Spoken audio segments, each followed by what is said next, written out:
عزیز طلباء کرام، اللہ تعالیٰ نے سب کو انسان بنائے اور انسان ایسی مخلوق ہے جی تمام مخلوقات جو زیادہ محترم اور مکرم ہے،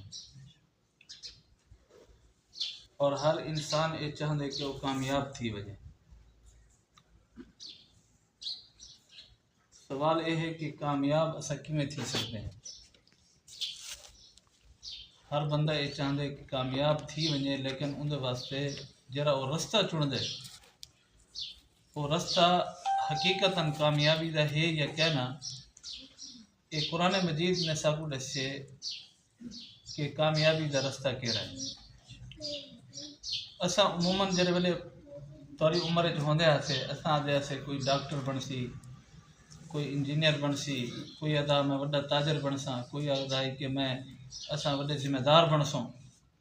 ہر بال دی ایک ذہنیت ہوندی ہے کہ کامیابی ہی شے جے سارا مال ود وجے، ایویں ہے کیا نا؟ اساں یہ سوچتے ہیں کہ جلے وڈے تھی سوں اپنا تجارت کرے سوں یا کوئی ایجے کام کرے سوں جو بھی ساکو مالی طور تے اساں مضبوط تھی ویسوں پیچھے کامیاب ہو سوں، کاریں دے چڑھ سوں، ہونڈے دے چڑھ سوں۔ لیکن اللہ تعالیٰ نے یہ دسے کہ جڑا بندہ جہنم دی بھاگ نے بچ گئے اور جنت داخل تھی گئے وہ کامیاب ہے۔ فمن زحزح عن النار وادخل الجنت فقد فاز۔ کہ اساں زندگی دے وچ کچھ بھی بنو، ڈاکٹر بنو، انجینئر بنو، تاجر بنو، کچھ شے بھی بنو، لیکن یہ ہے کہ ساکو اپنے ایمان دوتے مضبوط رہنا، سارے ایمان وچ فرق نہ آوے، پیچھے اسا کامیاب ہے۔ اور سارا ایمان کیا ہے؟ ایمان دا مطلب کیا ہے کہ حضور صلی اللہ علیہ وسلم نے جو کچھ فرمائے وہ کو دل نال سچا مننا، زبان نال سچا آکھنا، یہ کو ایمان آتا ہے۔ حضور علیہ السلام نے فرمایا کہ 5 وقت نماز فرض ہے، ایسا منندے ہیں کیا نا؟ ہیں جی منندے ہیں نا؟